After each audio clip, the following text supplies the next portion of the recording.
અને પછી આપણે આ પોકેટના ઉપર આ વેલ્ક્રોને કઈ રીતે અટેચ કરશું એ જોશું.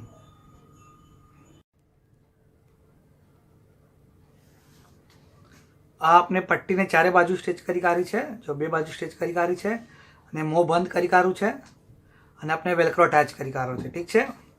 હવે આપણે શું કરશું કે આ બોડીને હાફ ફોલ્ડ કરશું 10x10ની બરાબર. પછી આપણે બહાર બાજુ આપણે ફોલ્ડ કરી છે. ઠીક છે. આમ મૂકીશું. પછી આજે આપણું પોકેટ છે જે બહારનું પોકેટ છે, જો બે ટાઈપના પોકેટ છે, એક 10x5 10x3 10x2નું પીસીસ અટેચ કરવું છે, આ એક છે, અને બાકી બે પીસ છે આપણા. ઓકે, એને અહીંયા ઉપર મૂકશું. થોડું નીચે રાખજો કેમ કે આટલું એરિયા બાઇન્ડિંગમાં આવશે. થોડું નીચે રાખજો. પહેલાં આપણે આજે હાફ કરવું છે એના લાઇનમાં આપણે આજે બાકીનો વેલ્ક્રો છે ચિપકાવવાનો એ લગાવશું. ઓકે, આમ લગાવી કાઢું.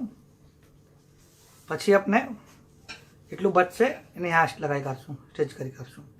પહેલાં આપણે આ લોક લગાડશું, પછી આપણે આમાં પોકેટ્સ મૂકશું. આ જો આને જે આપણે અટેચ નથી કરવું, ખુલ્લું જ છે કેમ કે અટેચ કરવા પહેલાં વેલ્ક્રો લગાડવાનો છે. આપણે અહીંયા વેલ્ક્રો લગાડી કાઢશું.